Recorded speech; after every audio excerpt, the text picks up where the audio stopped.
근데 윤 정부 들고 나서 이때까지 고발해 놓은 거 좀 밀려있던 거 좀 처리가 돼? 아, 또 기분이 좋아지네. 네. 예. 그건 맞아요. 돼요? 확실히 네. 확실히 달라져요. 왜 그러냐면 옛날에는 조사를 받아 지난번에 또 말씀을 드렸지만 수사관들의 표정이 달라 그냥. 네. 그래서 작년 한 해 동안 밀려있는 일단 민노총부터 얘기를 하자면 네. 제가 공익고발을 하게 된 게 민노총이 경찰 두들겨 패서 네. 공익고발을 하게 됐는데 작년에 검찰로 송치를 시켰고 또 검찰 내에서 벌금이나 재판으로 넘긴 거 여기 한 330, 한 두세 명? 그 정도가 돼요. 작년 한 해 동안. 그런데 그게 작년 5월 이후부터 그러니까 딱 윤석열 그러니까 정부 들어온 다음부터 예, 윤석열 당선 이후부터가 제가 이걸 2019년부터 고발하기 시작했으니까요. 그러니까 이게 막 미친 듯이 이제 송치가 되고 결과가 나오고 그러니까 이게 다 중복되지 않은 사람들이에요. 네, 예, 예. 그래가지고 저 지난 9월 1일 날 네. 민노총한테 경고 먹었잖아요. 뭐라고? 노동자의 정당한 권리를 일상으로 고소 고발하고 있는 수구 보수단체 자유대한민국당에게 강력히 경고한다 막 이러면서. 민노총 동지 여러분, 혹시 길거리에서 오상종이라는 사람을 테러할 때는 옆에 있는 100만 원 빠주십시오. 저는 굉장히 착합니다. 저는 그냥 하루 종일 민노총을 지지하고 삽니다. 아니 혼자 당해 혼자. 아니 그리고 어쨌든 그래서 한 330여 명 그리고 저 다른 이제 오케이. 그 애들 한 또 몇십 명 이렇게 해서 작년 한 해가 어쨌든 그 뿌린 씨앗이 어느 정도 들어왔고 이제 뭐 이 확정 판결이 나야 되겠지만 어쨌든 과정이 그랬다. 그리고 조금 전에 이제 민노총 얘기를 하니까 말씀드리는데 저번에 이제 그 제가 그 국정감사 때 국정감사 때 인천공항 공사를 갔었어요. 예. 거기에 이제 공사를 갔는데 이제 들어가는 국토부 이제 장관들에게 노조 애들 있잖아요. 노조 애들이 양쪽으로 쫙 도열했는데 저희 자리가 딱 가운데예요. 그래 저 앞에 길 건너도 그게 편도 2차선이거든요. 네. 근데 앞에 길 건너도 노조 애들이 쫙 공항관리청사? 네. 그쪽에 이제 뭐 노조 진짜 많아요. 너 원장관에 왔었나? 국토부 장관 원희룡. 네, 아니 왔는지 모르지만 어쨌든 국토부 관련돼서 이제 다 왔는데 어쨌든 우리 쪽도 양쪽에 해갖고 노조에도 쫙 우리 그때 3명 아니 4명 우리 4명이 갖고 대형 현수막 그쳐놓고 우리 딱 있고 나 제발 싸우지 말으라고. 근데 걔네들이 내가 누구지 모르나 봐요. 그래가지고 저 그때 조금만 하면 그게 이 군중 심리가 있어서 이 새끼가 누구라고 막 이러면은 바로 그냥 거기서 다구리 당하고 싸움이 일어나거든요. 그래가지고 진짜 아무 소리 하지 마시고 노조 얘기를 절대 꺼내지 마시고 가만히 있다 가시라고. 그래가지고 알았다고. 그래서 정보관이 이제 앞에서 계속 우리 어디 못 가고 계속 이러지 우리 쳐다보고 있고 싸울까 봐. 그래갖고 양쪽에 있는데 그때 걔네들이 인원이 한 앞뒤 해가지고 한 100 몇십 명이었거든요. 네. 우리 4명. 그런 적이 있었네요. 아 참나 이게 자 그건 그렇고 요새 뭐 저기 뭐 아주 신나게 아주 거대 조직을 하나 좀 손을 보고 있다면서. 이제 거의 마무리가 돼 가는데 그게 송영무 전 국방부 장관 그리고 최근까지 지난달까지 자유총연맹 총재로 있었던 자입니다. 송영무가 옛날에 9.19 군사합의 그렇죠. 받들어 가지고 저기 뭐 저 철책 다 뽑고 하는데 제일 앞장섰던 사람 그렇죠. 아니야? 남북 군인 상봉시키겠다고 제일 앞장서. 그때 신문 기사 제목이 뭐냐면 휴전선 안에서 남북 군인 상봉이야. 아 그런 거 어떻게 다 기억하세요? 그런 것만 기억해. 인생에 도움되는 거 기억을 아니 못해. 저는 그때가 아니 나는 하도 그 기사 제목이 웃기잖아. 군인의 우리나라 휴전선에 있는 군인의 본부는 남침을 경계하는 거 아니야? 그렇죠. 그리고 나같이 이제 좀 호전적인 사람 입장에서는 여차하면 북으로 밀고 올라가서 북한 해방시키는 게 본분 아니야? 호시탐탐 북진 북한 해방이니까. 그래서 저는 그때 이제 근데 그런데 거기서 뭐 남북의 군인을 상봉해서 쎄쎄쎄를 해? 그런 식으로 이걸 뽑아? 지금 그게 화살고지 그 우리 지뢰 답하고 뭐 허물었던 거 다시 복원하겠죠. 당연하지. 그래서 저는 그때 2018년도에 국방부 앞에 일주일에 한 번씩 가고 집회했던 것밖에 기억이 안 나고요. 이 사람이 또 그리고 저기 기무사 압박해서 이재수 예, 사령. 그 기무사령관 자살하게 했을 때 이 사람이 좀 그때 국방장관 하지 않았나? 네네. 그랬던 이런 애가 즉 군 해체에 앞장섰던 애가 참 제가 부끄럽게도 제가 한번 찍었던 애는 계속 뒷조사 그러니까 얘 요즘 뭐 하고 있지 하고 찾아보는 스타일인데 제가 지난 8월 말일 거예요. 네. 8월 말에 송영무가 자유총연맹 총재로 갔다는 소리를 들은 거예요. 네. 그러니까 지난해 재작년이겠지. 그러니까 21년도에 간 거를 제가 작년에 알게 된 거예요. 그렇지. 그리고 제가 제 스스로 너무 한심스러워가지고 바로 그날 바로 가서 집회 신고 내고 그때부터 야, 군 해체 모자라서 이제 자유총연맹 해체하려고 그러냐, 해체하려고 그러냐. 그럼 너 장충동에? 예. 그거 가서 또 우리가 특징이 이만한 현수막을 막 그것도 핑크빛으로 군인이니까 핑크빛으로 제가 도배를 해놨어요. 그냥 녹음해갖고 아침 우리 7시에 도착해서 깔아놓고 8시부터 방송 틀어버린 거예요. 그래서 얘가 첫날 출근 안 했어요. 출근 안 하고. 왜 사가슴이래? 뭐 엄청 사가슴이 예, 안 했어요. 그래갖고 이제 그 내부자한테 계속 제가 정보를 계속 들었었거든요. 그래 하다 보니까 이제 이 사람들도 하다가 저 사람들 뭐지? 그러니까 내부에서도 저 사람들 뭐지? 이러고 있다가 그때 우리가 집회하는 것 동시에 얘네들 송영은 뭐라고 했냐면 쉽게 말해서 그 이 지부 회장들 숙청하기 시작하고 그 다음에 요새 참 그 지부에서 들고 일어나가지고 송영무 그만뒀지. 그렇죠. 그때 지부에서 들고 일어나는 이유가 뭐였지? 그 이제 여러 이유가 있는데 제가 그 징계 그걸 다 봤거든요. 네. 그러니까 즉 예를 들어서 서울 지부면 서울 지부에 있는 이제 모 사무처장이 본인의 회장의 그 총재의 아니죠. 그러니까 서울 지부의 회장의 결재를 받지 않고 뭐 통장을 해지하거나 뭐 이런 일들 이런 거에 대해서 이분이 몇 달 후에 알게 됐고 그걸 가지고 고소를 했고 그리고 송영무가 부산에 어디 무엇을 투자를 하려고 했던 거를 이분이 그 리스크가 너무 크다. 하지 마시라. 뭐 이런 것들 이분이 누구야? 서울 지부 회장이 뭐 이런 이제 몇 개를 가지고 이제 제명을 시켜버린 거예요. 서울 지부 회장. 네. 그래서 10월 12일 날 제명이 됐어요. 간이 배 밖으로 나오잖아요. 그 송영무라는 자가. 예. 여기도 또 간 나왔네. 여기도 그렇고 요걸 하면서 이제 강원도 부회장님들 2분 이런 식으로 이렇게 하면서 그리고 또 작년 1월경에 규정을 그러니까 규정 말고 규칙을 바꿨어요. 규정은 이제 이사회로 통과해야 되는데 단순 규칙은 이제 지네들끼리 마음대로 할 수 있는 거예요. 여기서부터 뭐냐면 이 내부의 문제를 밖으로 발설하지 못하도록 하거나 그다음 내부의 비리를 항상 내부에서 이제 할 수밖에 없게끔 규칙을 바꿔놓은 거예요.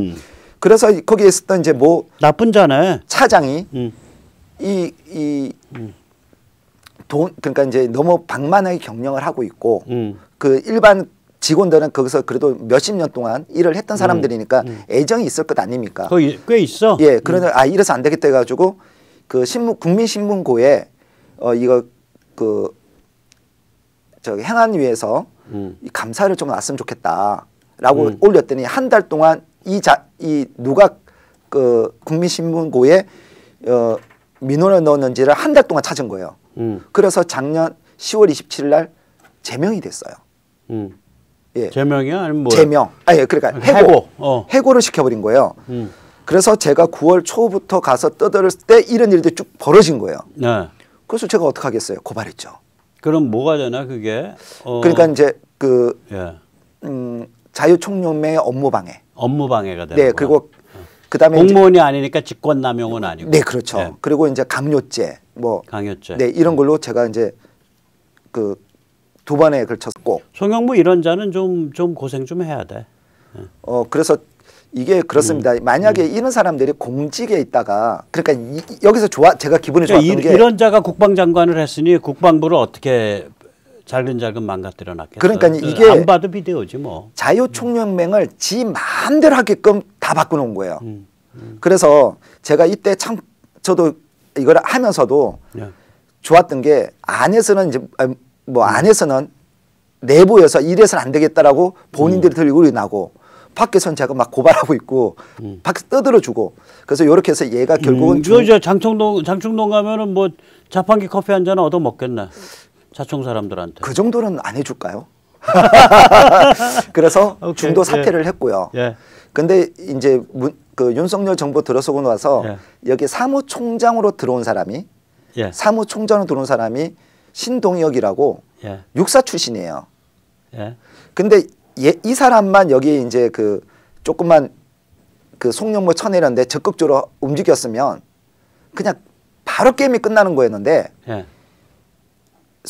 이 사무총장이라는 사람이 송영무랑 약간 이제 보조를 맞췄던 거예요. 근데 그러던 와중에 안 되겠다 해갖고 그 회원들이 들고 일어난 거거든요. 지부 회장님들 해서. 그러니까 이제 이 사무총장도 어쩔 수 없이 그냥 있게 되고 그래서 제가 이번에는 이제 제가 뭘 할 거냐면 송영무를 중도 사퇴하고 강석호 전 의원이 총재로 이제 임명이 돼서 출근하기 시작했어요. 강석호가 어느 지역이죠? 뭐 포항 울산 이쪽일 거예요. 그래서 하게 됐는데 제가 1월 2일 날 첫 출근하는 날 1월 2일이 아니지 12월 29일인가 첫 출근하는 날 가가지고 다시 현수막 쫙 걸어나고 첫 출근 날 그래갖고 녹음한 것도 막 틀어버렸어요. 그랬더니 나중에 이제 시간이 지나 들으니까 도대체 저 사람 왜 저래? 막 그랬댔잖아요. 그래가지고 제가 신동혁 너 절대 여기서 못 있는다고 제가 계속 얘기를 하고 취임식 날 보자고. 취임식 날 내가 또 오겠다 그랬어요. 신동혁 총장을 완전 꽉 찍었네. 그래야죠. 왜 그러냐면 이 사람 알고 있단 말이에요. 여기가 어떠한 문제점을 갖고 있는지. 그래가지고 얘가 이제 그 가운데서 이 직원들이나 회장들에게는 자기가 송영무를 어떻게든 내보낼 테니까 걱정만 자기 믿고 있으라고 해놓고는 그러면 자기는 이제 목표가 이 자유총연맹의 주주로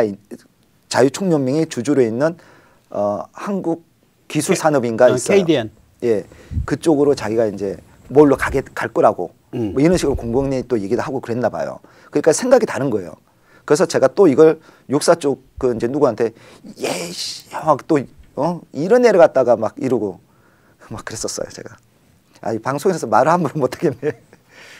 그래가지고 저는 이제 송영무를 현장에서 겪어보니까 신총장 그 사람 얼결에 얘기를 좀 들었거든. 어떤 네네. 사람이라고. 네. 근데 내가 들은 얘기랑 좀 달라서 현장에서 겪어보니까 전혀 아니올시다요. 저는 이제 그 내부 정보밖에 들을 수가 없죠. 그 직원들 정보가 정확해요. 예, 직원들. 겪어본 직원들 정보가. 진짜 내가 농담 아니고 저보고 울어요. 뭐 이상한 자가 사무총장 와가지고 이거 이상한 짓 하고 있다고. 우리가 그 희망을 걸었는데 어떻게 이런 사람을 보내가지고 막. 난 그 사람을 누가 보냈는지 알아. 진짜 저보고 운다니까요. 저보다 손윗 사람이. 이거 저 신동혁 총장님이 이런 문제가 있다면 신 총장님을 보낸 분은 빨리 가슴에 손을 얹고 반성하십시오. 제가 당신이 누군지 압니다. 그래서 네. 제가 할 수 있는 역할은 해드리고자 해요. 그리고 거기에 보면 그래도 이 조직이 그 이제 연세가 좀 있으신 분들이지만 점잖네 자총 그 실무자들 점잖네. 네, 근데 어쨌든 점잖네. 전국 조직망을 갖고 네. 있는 네. 그 가장 큰 이 단체고 그리고 또 반공을 기치로 만든 그런 단체가 걔 누구지? 송영무 앞에 박종환이라고 문재인 친구가 있었어요.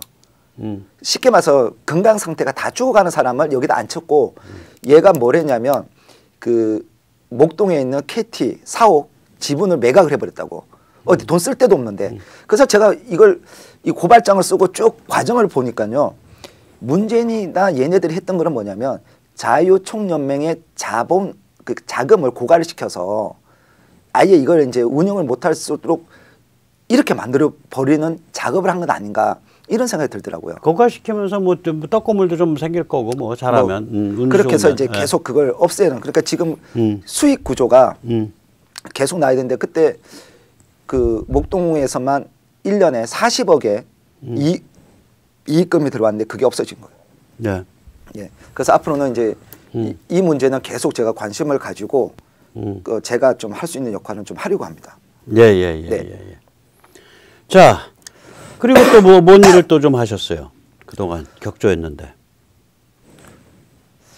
그리고 너무 많아가지고 저 어떨 때는 새벽 5시까지 고발장 쓰다가 7시에 나가고 막 그래요. 제가 참 돈을 그렇게 벌어야 되는데. 돈을 벌었어. 고시공부를 그렇게 했으면 벌써 30패스 했다. 그러게 말입니다. 그리고 이제 지금 이제 뭐 이거 이외에도 여러 고발건들이 있었어요. 네네. 고발건인데 그중에 좀 우리가 우리 눈에서 멀어지고 있는 자들을 우리가 계속 제 역할이 계속 그걸 다시 끌고 들어오는 네. 수면 아래로 가라앉아 계속 띄워주는 역할을 해야 된다고 생각하는데 지난 12월 29일 날 9일 날 그 조국 딸 아들 조민 네. 조원 얘네들을 제가 공범으로 뭐의 공범이죠? 그러니까 이제 조민 조원의 입시 비리와 관련된 공범으로 얘네들 당사자들이니까 공범으로 2020년 12월 24일 2021년 2월 1일 날 제가 서울중앙지검에 고발장을 넣었어요. 네네. 지금까지 고발인 조사도 안 합니다. 그래서 그 고발인 조사하라고 지금 계속 가서 이제 그러면 얘네들이 이제 2022년 봄에 그 조민 얘네들이 이제 입학 취소 처분을 보훈처로 부산대 의정원 그다음에 고려대에서 받았거든요. 그러고 나서 조민 측에서 입학 취소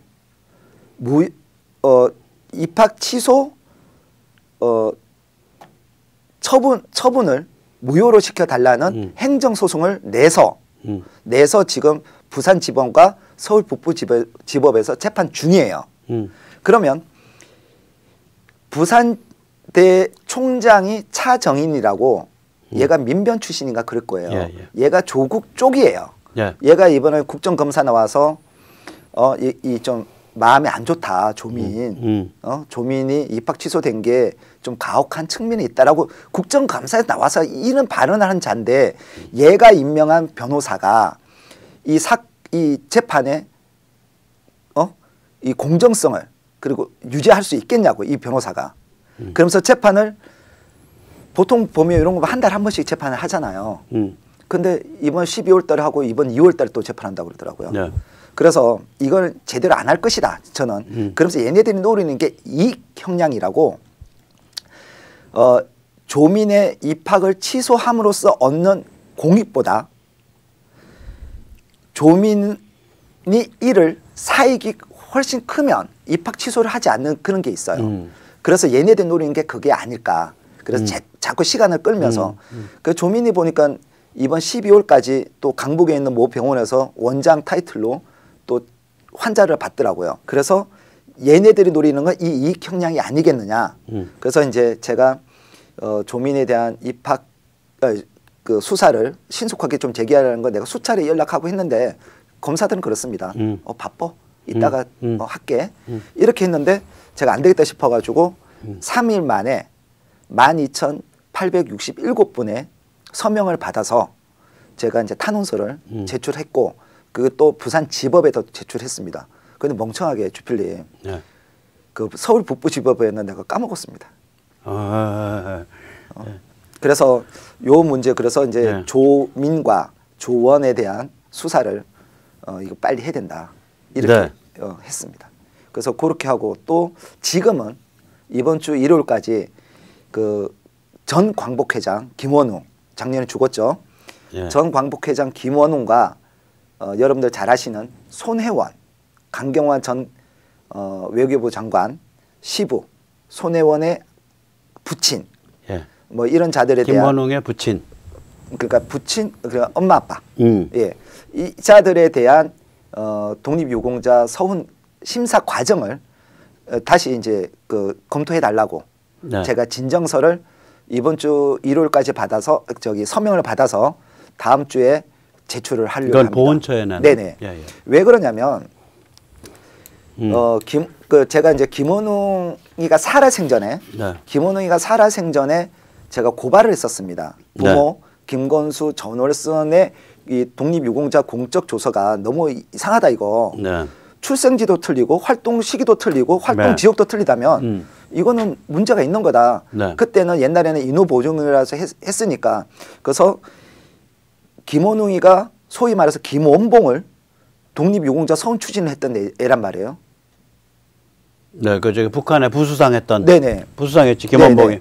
그 근거가 되는 게 그거 가지고 또 영화 만들었지. 암살. 그러니까요. 그래서 2017년 완전 빵의 판이지 뭐. 예. 문재인이가 대통령이 되고 나서 2017년 7, 8월 경에 독립유공자 서운을 진행할 때 그 기준이 있는 게 있을 거 아닙니까? 예를 들면 감옥에 뭐 3개월 이상 뭐 여러 기준이 있는데 거기에다가 얘네들 용역을 발주했고 용역을 발주했는데 그 위원 6명 중에 3명이 문재인 지지자거나 문재인 정부에서 고위직을 했던 사람이에요.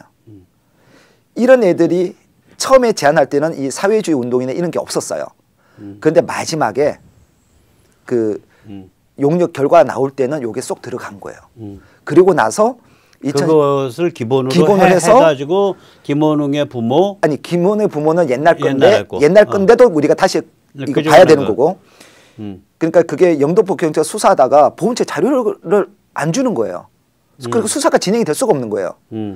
자 그다음 그걸 기준으로 해서 과거에 6번이나 심사에 탈락했던 손혜원의 부친, 네.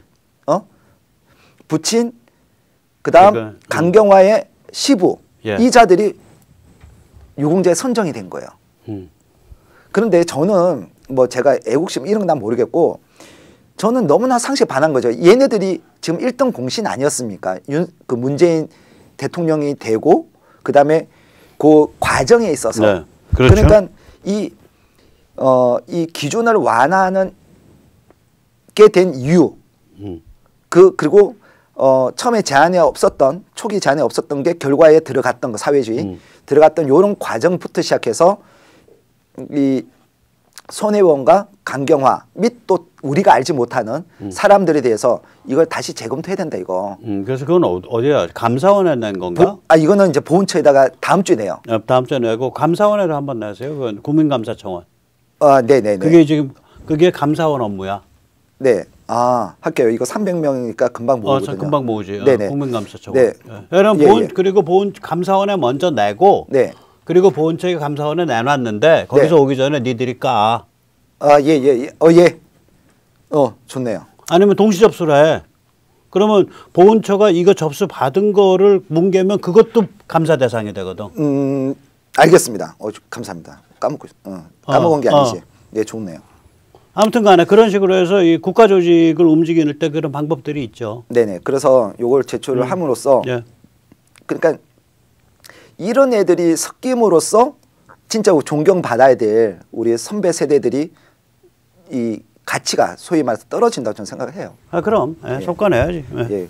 그래서 이번 기회에 옛날에 이제 이번 윤석열 정부 올해가 정말 중요하다고 저는 생각이 드는데 올해 이제 어쨌든 군 내부에 있는 옛날 백선엽 장군이 여순 반란 사건을 계기로 숙군 작업을 했듯이 지금 군뿐 아니라 지금 사회 구석구석에 있는 애들 속아내는 작업을 해야 되고 그러면 명분이 있어야 될 것이고 그냥 속아냈다가는 뭐 옛날처럼 블랙리스트처럼 또 역으로 또 걸릴 수 있으니 그런 데서 저 같은 사람들이 시민단체가 계속 고발을 하고 함으로써 합법적인 명분을 만들어줘야 되고 뭐 요렇게 이제 좀 맞춘다면 지금